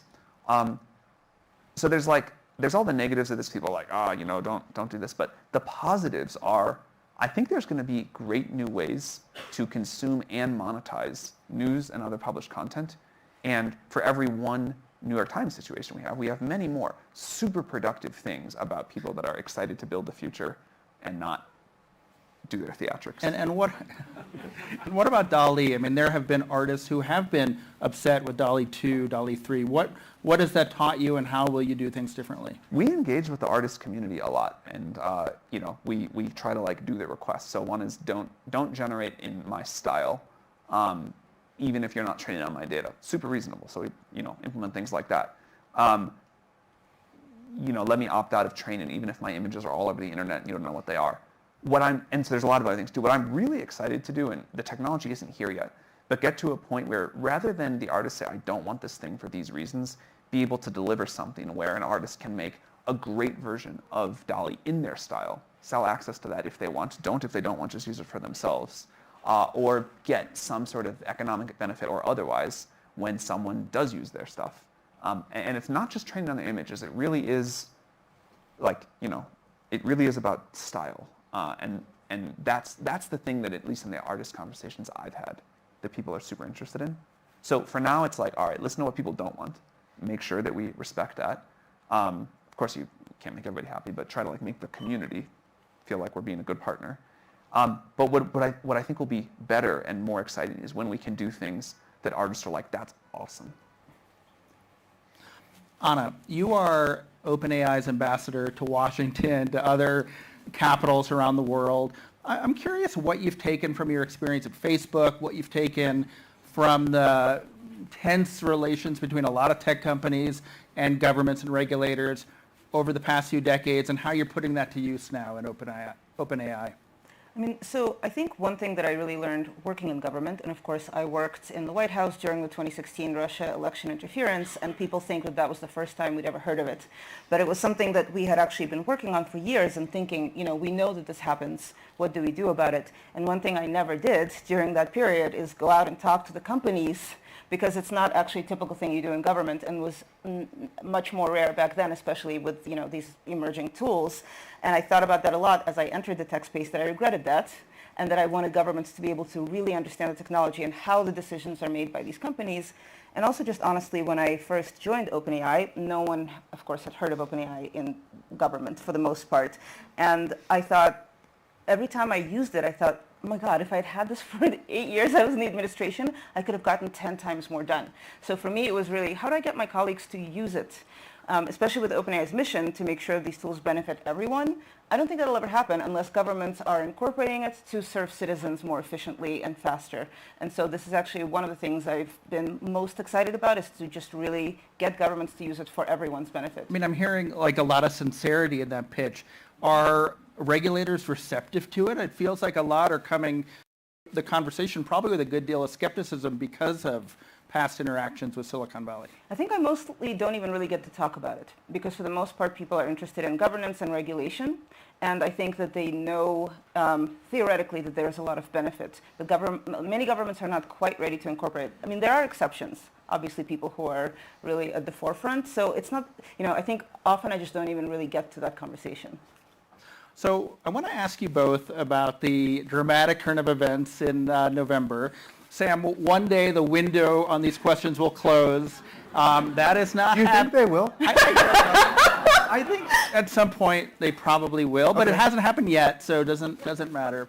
I guess my question is have you addressed the governance issues, the very unique corporate structure at OpenAI with the nonprofit board and the cap profit arm that led to your ouster? We're going to focus first on putting a great full board in place. I expect us to make a lot of progress on that in the coming months. And then after that, the new board will take a look at the governance structure. But I think we debated both. What does that mean? Should OpenAI be a traditional Silicon Valley for-profit company? We will never be a traditional company, but the structure, I think we should take a look at the structure. Maybe the answer we have now is right, but I think we should be willing to consider other things, but I think this is not the time for it, and the focus on the board first. And then we'll go look at it from all angles. I mean, presumably you have investors, including Microsoft, including your venture capital supporters, your employees, who over the long term are seeking a return on their investment. I think one of the things that's difficult to express about OpenAI is the degree to which our team and the people around us, investors, Microsoft, whatever, are committed to this mission. In the middle of that crazy few days, at one point, I think like 97, something like that, 98% of the company signed a letter saying, we're all going to resign and go do something else. And that would have torched everyone's equity. And for a lot of our employees, like this is all or the great majority of their wealth. And people being willing to go do that, I think is quite unusual. Our investors, who also were about to watch their stakes go to zero, were just like, how can we support you and whatever is best for the mission, Microsoft too. I feel very, very fortunate about that. Of course, also would like to make all of our money, but it was very clear to me what people's priorities were, and that meant a lot. I sort of smiled because you came to the Bloomberg Tech Conference in last June, and Emily Chang asked, it was something along the lines of, why should we trust you? And you very candidly says, you shouldn't. And you said the board should be able to fire me if they want. And of course, then they did, and you quite adeptly orchestrated your return. Actually, let me tell you something. The board did that. I was like, I think this is wild, super confused, super caught off guard, but this is the structure. And I immediately just went to go thinking about what I was going to do next. It was not until some board members called me the next morning that I even thought about really coming back. When they asked, you want to come back? You want to talk about that? But the board did have all of the power there. Now, you know what? I'm not going to say that next thing. I think you should continue. I would also just say that I think that there's a lot of narratives out there. It's like, oh, well, this was orchestrated by all these other forces. It's not accurate. I mean, it was the employees of OpenAI that wanted this and that thought that it was the right thing for Sam to be back. The thing I'll say is, I think it's important that I have an entity that can fire this, but that entity has got to have some accountability too. And that is a clear issue with what happened. Right. Anna, you wrote a remarkable letter to employees during the saga, and one of the many reasons I was excited to have you on stage today was to just ask you, what were those 5 days like for you, and why did you step up and write that? Anna can clearly answer this if she wants to, but is really what you spend time on the soap opera rather than what AGI is going to do? I mean, I'm wrapping it up, but I mean, go ahead. I think people are interested. Okay, all right. Well, we can leave it here. if you want. Yeah. Let's answer that question, and then we can move on. I would just say for color that it happened the day before the entire company was supposed to take a week off. So we were all on Friday preparing to, have a restful week after an insane year. So then, many of us slept on the floor of the office for a week. Right. There's a question here that I think is a really good one. We are at Davos.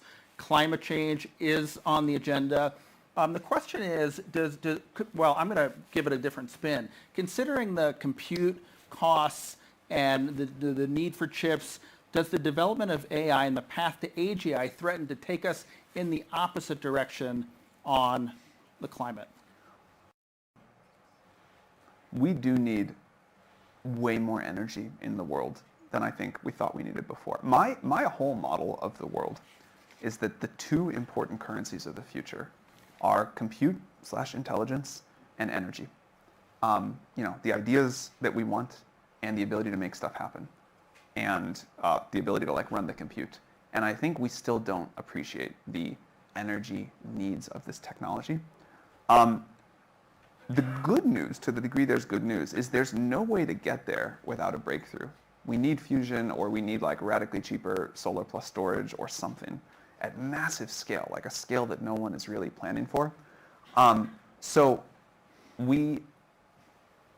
It's totally fair to say that AI is going to need a lot of energy, but it will force us, I think, to invest more in the technologies that can deliver this, none of which are the ones that are burning the carbon. That'll be all those unbelievable number of fuel trucks. And by the way, you back one or more nuclear Yeah, I personally think that is either the most likely or the second most likely approach to power in the world. You feel like the world is more receptive to that technology? Now, certainly, historically, not in the U.S. I think the world is still, unfortunately, pretty negative on fission, super positive on fusion. It's a much easier story. But I wish the world would embrace fission much more. I may be too optimistic about this, but I think we have paths now to a massive energy transition away from burning carbon. It'll take a while. Those cars are going to keep driving. There's all of the transport stuff. It'll be a while till there's a fusion reactor in every cargo ship. But if we can drop the cost of energy as dramatically as I hope we can, then the math on carbon capture just so changes. I still expect, unfortunately, the world is on a path where we're going to have to do something dramatic with climate, geoengineering as a band-aid, as a stopgap. But I think we do now see a path to the long-term solution. So I want to just go back to my question. In terms of moving in the opposite direction, it sounds like the answer is potentially yes on the demand side, unless we take drastic action on the supply side. But there is no, I see no way to supply this to manage the supply side without a really big breakthrough. Right. Does this frighten? Because the world hasn't been that versatile when it comes to supply, but AI, as you have pointed out, it's not going to take its time until we start generating enough power. It motivates us to go invest more in fusion and invest more in new storage, and not only the technology, but what it's going to take to deliver this at the scale that AI needs and that the whole globe needs. So I think it would be not helpful for us to just sit there and be nervous. We're just hey, we see what's coming. With very high conviction it's coming. How can we use our abilities, our capital, our whatever else to do this? And in the process of that, hopefully deliver a solution for the rest of the world, not just AI training workloads or inference workloads. Anna, it felt like in 2023 we had the beginning of a almost hypothetical conversation about regulating AI. What should we expect in 2024? And do governments act? Does it become real? And what does AI safety look like? So I think it is becoming real. The EU is on the cusp of actually finalizing this regulation, which is going to be quite extensive. And the Biden administration wrote the longest executive order, I think, in the history of executive orders covering this technology, and it's being implemented in 2024 because they gave agencies, a bunch of homework for how to implement this and govern this technology, and it's happening. So I think it is really moving forward. But what exactly safety looks like, of what it even is. I think this is still a conversation we haven't bottomed out on. We founded this Frontier Model Forum in part. Yeah, maybe explain what that is. So this is, for now, this is Microsoft, OpenAI, and Google. But it will, I think, expand to other frontier labs. But really, right now, all of us are working on safety. We all red team our models. We all do a lot of this work, but we really don't have even a common vocabulary or a standardized approach. And to the extent that people think like, well, this is just industry, but this is in part in response to many governments that have asked us for this very thing. So like, what is it across industry that you think are viable best practices? Is there a risk that regulation starts to discourage entrepreneurial activity in AI? I mean, I think people are terrified of this. This is why I think Germany and France and Italy interjected into the EU AI Act discussion, because they are really concerned about their own domestic industries being sort of undercut before they've even had a chance to develop. Were you satisfied with your old boss's executive order, and was there anything in there that you had lobbied against? No, and in fact, I think it was really good in that it wasn't just these are the restrictions. It's like, and then also please go and think about how your agency will actually leverage this to do your work better. So I was really encouraged that they actually did have a balanced approach. Sam, first time at Davos? First time. Okay, you mentioned that you would prefer to spend more of our time here on stage talking about AGI. What is the message you're bringing to political leaders and other business leaders here, if you could distill it? Thank you. So I think 2023 was a year where the world woke up to the possibility of these systems becoming increasingly capable and increasingly general. But GPT-4, I think, is best understood as a preview. And it was more over the bar than we expected of utility for more people in more ways. But, it's easy to point out the limitations. And again, we're thrilled that people love it and use it as much as they do. But progress here is not linear. And this is the thing that I think is really tricky. Humans have horrible intuition for exponentials, at least speaking for myself, but it seems like a common part of the human condition. What does it mean if GPT-5 is as much better than GPT-4 as 4 was to 3 and 6 is to 5? And what does it mean if we're just on this trajectory now? On the question of regulation, I think it's great that different countries are going to try different things. Some countries will probably ban AI. Some countries will probably say no guardrails at all. Both of those, I think, will turn out to be suboptimal, and we'll get to see different things work. But as these systems become more powerful, as they become more deeply integrated into the economy, as they become something we all use to do our work, and then as things beyond that happen, as they become capable of discovering new scientific knowledge for humanity, even as they become capable of doing AI research at some point, the world is going to change more slowly and then more quickly than we might imagine, but the world is going to change. This is, a thing I always say to people is no one knows what happens next, and I really believe that, and I think keeping the humility about that is really important. You can see a few steps in front of you, but not too many. But when the cost of cognition, a factor of 1,000 or 1,000,000, when the capability of it becomes, it augments us in ways we can't even imagine. Like one example I try to give to people is, what if everybody in the world had a really competent company of 10,000 great virtual employees, experts in every area? They never fought with each other. They didn't need to rest. They got really smart. They got smarter at this rapid pace. What would we be able to create for each other? What would that do to the world that we experience? And the answer is none of us know, of course. And none of us have any strong intuitions for that. I can imagine it sort of, but it's not like a clear picture. And this is going to happen. It doesn't mean we don't get to steer it. It doesn't mean we don't get to work really hard to make it safe and to do it in a responsible way. But we are going to go to the future. And I think the best way to get there, if it works, is the level of engagement we now have. A big part of the reason we believe in iterative deployment of our technology is that people need time to gradually get used to it, to understand it. We need time to make mistakes while the stakes are low. Governments need time to make some policy mistakes.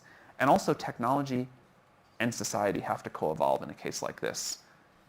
So technology is going to change with each iteration, but so is the way society works. And that's got to be this interactive, iterative process. And we need to embrace it, but have caution without fear. And how long do we have for this iterative process to play out?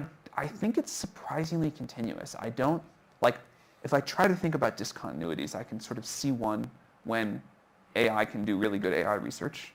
And I can see a few others too, but that's like an evocative example. But on the whole, I don't think it's about like crossing this one line. I think it's about this continuous exponential curve we climb together. And so how long do we have? Like no time at all and infinite. I saw GPT-5 trending on X earlier this week, and I clicked, and I, it sounded, probably misinformed. But what can you tell us about GPT-5, and is it an exponential, improvement over what we've seen? Look, I don't know what we're going to call our next model. I don't know when. Are you going to get creative with the naming process? I don't want to be like shipping iPhone 27. So, it's not my style quite. But I think the we release, I expect it to be very impressive, to do new things that were not possible with GPT-4, to do a lot of things better. And I expect us to take our time and make sure we can launch something that we feel good about and responsible about. Within OpenAI, some employees consider themselves to be, quote, building God. Is that? I haven't heard that. Okay. I've heard people say that facetiously, but I think almost all employees would say they're building a tool, more so than they thought they were going to be, which they're thrilled about. This confusion in the industry of, are we building a creature or are we building a tool? I think we're much more building a tool, and that's much better. To transition to something, yeah. Go ahead. No. You finish your thought. Oh, I was just going to say, we think of ourselves as tool builders. AI is much more of a tool than a product, and much, much more of a tool than this entity. And one of the most wonderful things about last year was seeing just how much people around the world could do with that tool. I mean, they astonished us, and I think we'll just see more and more. And human creativity and ability to do more with better tools is remarkable.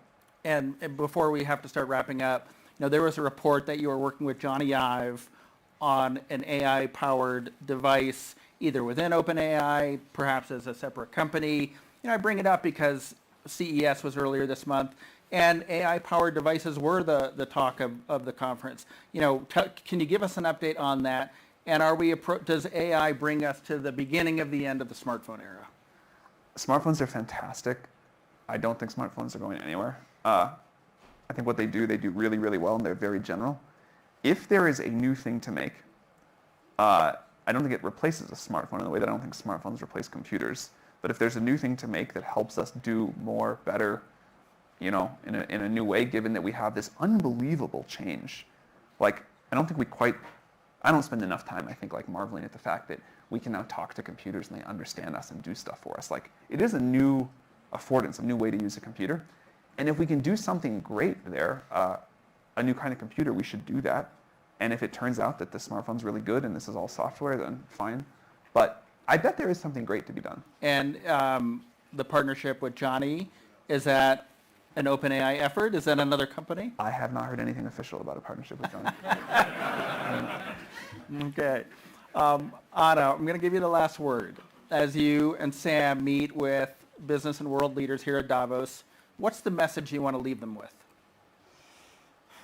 I think that there is a trend where people feel more fear than excitement about this technology. And I understand that we have to work very hard to make sure that the best version of this technology is realized.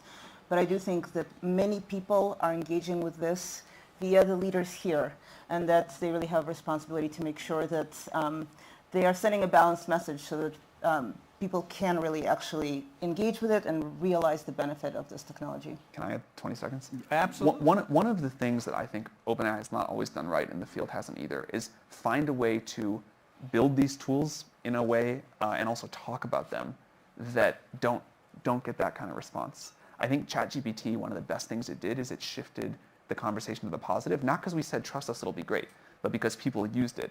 And are like, oh, I get this. I use this in a very natural way. The smartphone was cool because I didn't even have to use a keyboard and phone. I could use it more naturally. Talking's even more natural. Speaking of Johnny, Johnny is a genius. And one of the things that I think he has done again and again about computers is figuring out a way to make them very human compatible.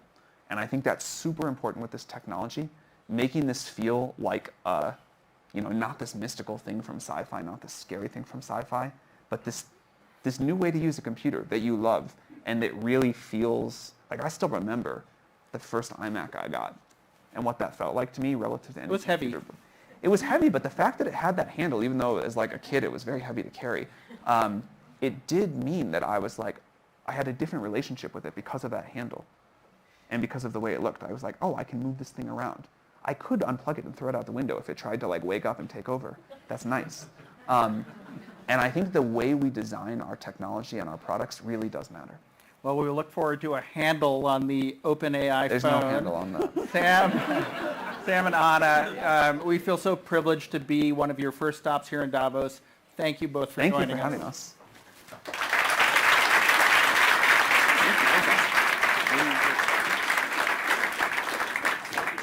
All right, don't leave. Our cup really runneth over here because now we have another fantastic guest. Mark Benioff is the chairman and CEO of Salesforce. He is a frequent presence here at Davos. He has introduced concepts like stakeholder capitalism and, of course, has a very outspoken voice on philanthropy. And I always appreciate the opportunity to talk to Mark and to get his views on everything that's happening in tech. We're going to ask him about AI and some of the things we just heard from Sam and Anna. I would like to introduce, I don't see him, but he's here. Please welcome to the stage Mark Benioff.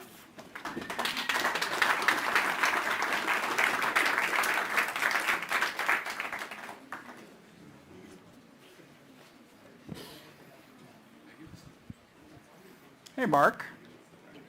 Good seeing you. How's your Davos been so far? Good. Doing great. Did you get to listen to Sam and Anna? I don't need the pillow. Were you able to listen to any of the previous conversations? Yes. Yeah. Well, I guess I'm wondering, like, how, you're a veteran of the World Economic Forum. It's Sam's first Davos. I'm curious, how receptive do you think world leaders will be to that message that we just heard? Maybe leaning into the disruptive changes that AI will bring, and perhaps not as much fighting them. Yeah. Well, I think that we're in a really incredible moment in technology, and I'm sure everybody knows that and can feel it, experienced it. It's awesome. And we were just at this UK Safety Summit together, and this is where regulators from around the world are really coming together in a really unique way, because I had never seen the minister of every technology country coming into a forum to say, we are going to regulate this technology. You look at social media over the last decade, it's been a fucking shit show, what's been going on. And regulators have not done their job. And so to see them actually start to take this very seriously, that is amazing and very important. And I think this idea that companies like OpenAI or Microsoft and others want to create digital people that can do all kinds of tasks that we do, will they be taxed? How they'll be regulated? What are the dangers involved?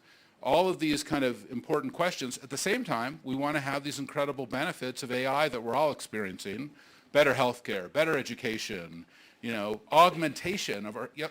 Let me tell you an incredible story where I was just in Milan with Gucci, and they brought us in to work on their call center, and very excited. How do we use AI? How do we create better customer service? We don't really know what is their end goal. Is it more productivity? Is it just better customer relationships? Is it higher margins? Do they want to reduce staff? Do they want to increase staff? But when we apply the technology that we're seeing now, what we saw was the current state of AI, which is really the ability to augment human being and human performance. Revenues went up 30% because these individuals who were call center service agents also then simultaneously became sales agents, marketing agents. They were able to do all these things that they just could not do before. And that's a tremendous theme, I think, that's going on. I feel that way myself, you know, when I'm with ChatGPT or Copilot or Anthropic Claude or whatever it is, Mistral, I get that same feeling. Oh, wow, I've got a little bit more capability than I had before because I'm being augmented through AI. And I'm sure it's true in a lot of disciplines. Certainly it's true in healthcare, and it's going to be true in a lot more things. But we're on an arc, and we all know that you know, it's going to start to be able to do things that will be fundamentally a surrogate for what we all do today. And what will determine whether a company can be successful with AI or not? How long will it be until I come to Davos to be interviewed by the Bloomberg AI? That's what I really want to know. I'm getting replaced? Well, maybe, you know.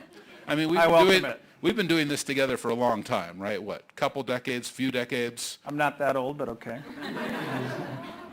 But you know what I mean, where it's like, you know, I don't know. Will we get to this point where there's not just all of us in the room, but there's an AI as well participating in this conversation, and we're about to create digital people, digital salespeople, digital service people, digital marketing people.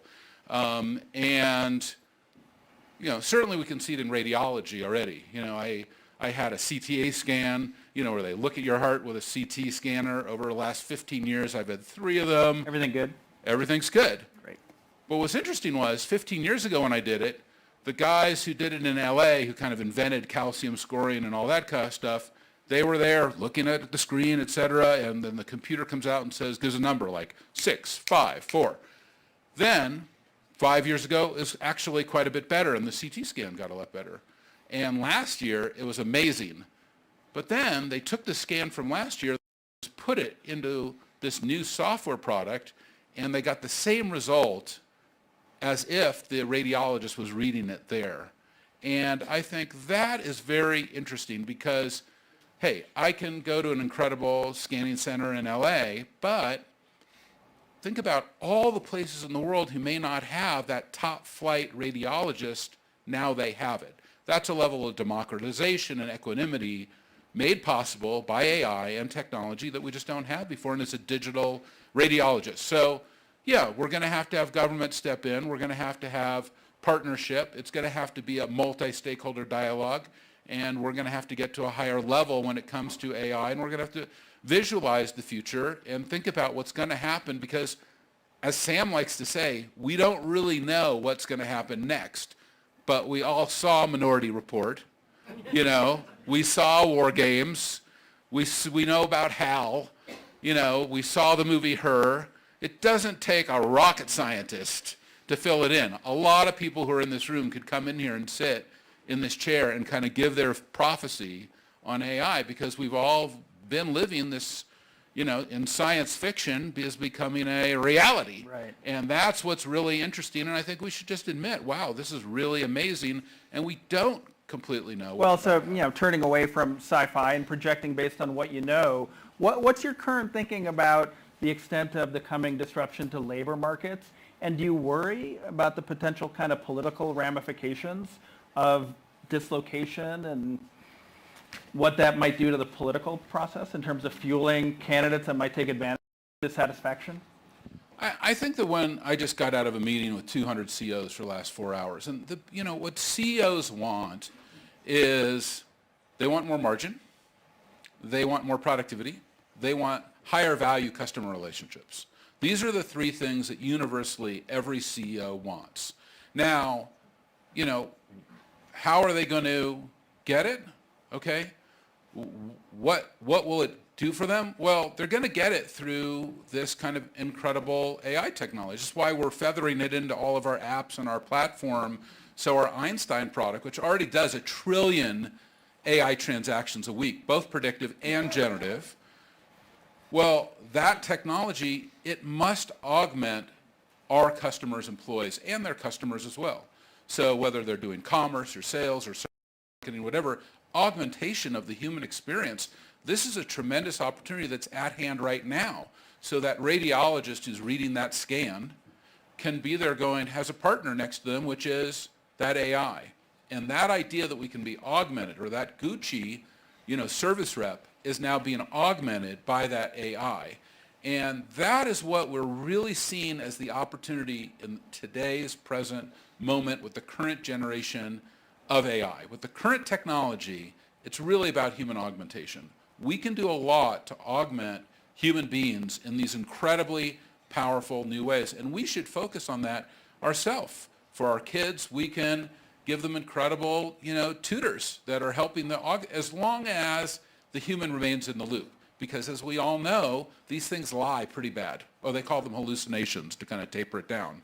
But all of a sudden, I'm sure we've all had this experience where you put some, prompt in, and all of a sudden it's like, no, that's not. We know it's not right, and then we'll go, that's weird, and then we'll turn to our friend who works at one of these companies. Oh yeah, it's a hallucination. I'm like, wow, it looks like a lie to me. Do you worry about the impact this might have on the democratic process as we head into a year with 77 elections around the world? Well, I think I started worrying about that when we saw what was happening with these social media companies. Let's start there. That still has not been addressed. Isn't that, how many articles have you written about that? Do I need to pull them all out, their headlines? The reality is that remains the number one issue. And I think that idea that's kind of out there, we need to address tech companies' core values. What is really important to these tech companies and how they operate is everybody's business. And, we can see that also even with the AI companies. Hey, I own Time, that, and Bloomberg and New York Times, and we're all finding our intellectual property, your stories, your work that Bloomberg paid for or Time paid for or New York Times paid for, surfacing in these results because all the training data has been stolen. That is a pretty big thought, that there's a commodity user interface. We can see that because you can get your iPhone or Google phone and go to the Play Store or the App Store and download the OpenAI app or download the Copilot app. Commodity UI on the front end. In the middle, you have what's become, I think, somewhat highly commoditized large language models. So we can see that because the open source models and even the best of the proprietary models are pretty close. And then you have this broad set of training data, which is kind of the third tier of it, which has been just basically ripped off. Right. Okay, so you probably didn't have time to negotiate with Sam while he was on his way out, but what's the fair price for Times content? Well, we're waiting for Bloomberg to actually complete their negotiations, and then we're going to leverage that point. Nobody really exactly knows because this has all happened just in a period of hours.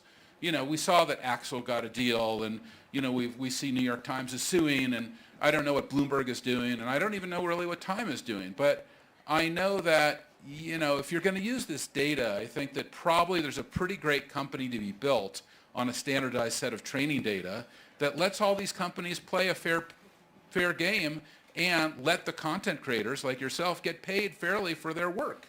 And I think that bridge has not yet been crossed, and that's a mistake by the AI companies. Very easy to do. Do you worry that the proliferation of these models could further undermine the news business? No, I think that, what we just saw what happened, with the Arena Group, right, where they published a couple of AI articles, and the CEO basically got, shot in the street by the market, that said, whoa, that wasn't exactly right. And I'm sure, I don't know if you have this experience, but I have this experience. Well, I'll even read an article written by an AI about me, and I go, whoa, yeah, I guess I'm actually pretty good, or that's a lot better than I even remember that. So, you can tell the difference between, and you've read the AI stories, and so have I, between, hey, a first draft that then, is shaped and really worked on by a professional writer like yourself, and just an AI, and it gets shot into the network. And we're still not at that point yet where, that AI is ready to be unleashed. And I don't know exactly how we're going to, be ready for that moment, but it will be a moment that we all have to think about. I want to hit a couple more issues before we run out of time. We had Satya Nadella here this morning. Microsoft's Teams is competing with Salesforce's Slack in the marketplace. I know you guys have had some success in getting the EU to stop Microsoft from bundling Teams together with its Office suite.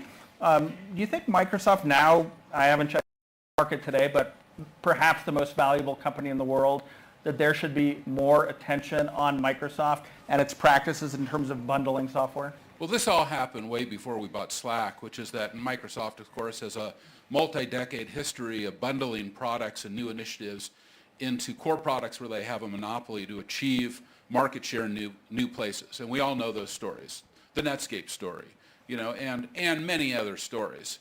And I think that there was a case that has been made that the EU is looking at that they did this also to the Slack founders. And I think that's going to be up to the EU to decide. They've obviously made some very aggressive statements, but I think, look, it gets back to core values. What kind of company are you building? What are your values? How are you operating? Salesforce is now 2.5 decades old. We've got 70,000 employees. We're, have given guidance that, we're looking to do revenue in the mid-30s. This year, it's a huge software company, third largest software company, second largest in Japan. And what I'm most proud of is the core values that we've been able to maintain, which is our trust, focus on trust at the number one point, customer success, the level of innovation, our importance of equality and equity in how we operate our business, and also sustainability. Well, I think I'm fishing to get you to unlock your inner Larry Ellison. Oh, all right. Does Microsoft abuse its market power? Well, that's my mentor, as you know. And look, I think it's been decided by the courts before that has happened many other times. So, I don't know if it's to happen again. Let's see what the courts decide, and let's see how the regulators decide. But all the data, it's very clear. I mean, everybody what the data is, and a lot of people here probably have their own, opinion. But I don't want to come in and take the role of the regulator. I don't think that's fair for me to take that position. Yesterday in the U.S., Donald Trump won the Iowa caucus, and I just wanted to ask you. I asked Satya, I asked Sam, and Anna. It's on my mind. What's at stake in this monumental election in the U.S.? I know it's fashionable every 4 years to say this is the most important national election in our lifetime. Where's your head at right now as we look at election in the U.S., 77 other national elections around the world? What do you feel like is at stake for this planet, and maybe a little more provincially for Salesforce, for you, for your family? Well, I think that for me, I've looked, been through this now so many times, even as the CEO of Salesforce, that administrations change, but getting my previous answer, my core values don't change. The company's core values do not change. And I think this is extremely important. Obviously, the U.S. government is a large customer of Salesforce, and depending on who's in office, it creates a whole stir with a different part of our employee base. So that's just a reality. But the reality is that, hey, we are the same company regardless of when that election is going to occur and regardless of who that president will be. And we have to operate with a set of core values, true north, know what we're doing, know where we're going, and operate in that way. And I hope that we've been able to do that for 2.5 decades. Not that we haven't made mistakes. Every CEO needs forgiveness, and every company needs forgiveness. Every reporter also needs forgiveness. But yes, you're present company except he meant to say. Yep. But I think that we have to realize that, I don't think you can put a CEO in that box and say, and now what? Mm-hmm. Because there's no answer. Yeah. Sorry, one more.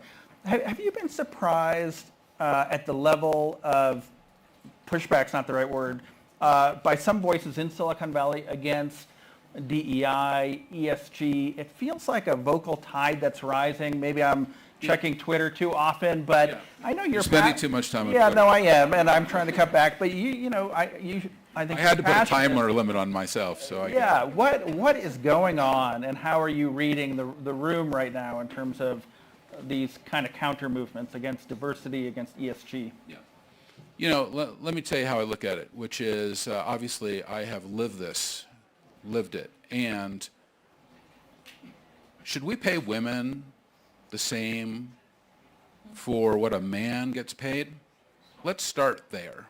Should men and women be paid the same for the same work? Yes or no? Is it a debate still? Well, is it a question apparently mark? for Elon and his... Well, I actually don't know. I never had that conversation with him. I don't know the answer, actually, for him. But I know that in my own data set in my company, when I looked at do we pay men and women equally for equal work, we did not. And as we acquired companies, because we've acquired about 60 companies over 25 years, in all of those data sets, there was this huge variation. And it's like, really? It's 2024. Can we not agree that we're going to pay men and women equally for the same work? Is this not something we can agree to? Because in the data, it says that we do not. And when we've made those assessments, all of a sudden in our own company, it all of a sudden gets off again. So it's an equity issue or an equality issue, right? It's pay equality, we call it, right? And I think that that's a really good place to start any debate or conversation. And I do, by the way, because I'll have folks, not just yourself, but other CEOs who want to take me on and say, hey, what's your position on equity today? Or what's your position on equality today? And say, look, I cannot speak on all equality issues. I don't understand them all myself. It's too complex. You know, I'm just the CEO of a company. But I do know that I have a lot of incredible women in my company, and I think they deserve to be paid the same as men. Well, Mark, that's a great note to end on. It's always great to talk to you. Great to see you as well. Thank you for making the Bloomberg House. Thanks for having me. Davos trip. Appreciate it. All right, that is the end of our afternoon program. Thank you all for attending, and please stay for the Women Who Lead cocktail hour. Thanks for joining us.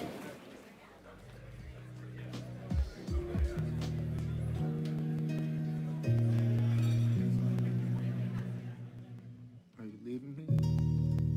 We're all leaving.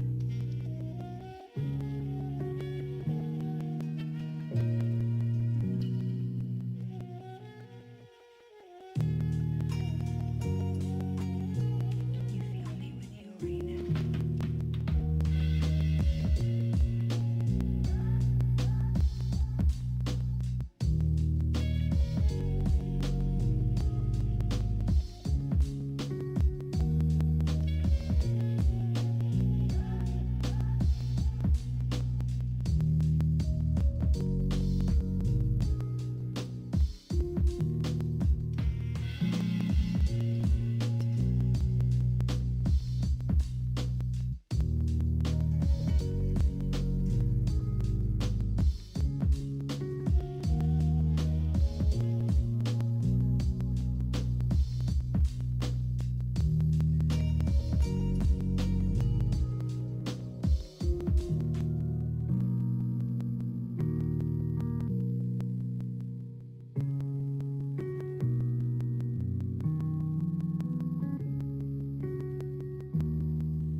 On. Yeah?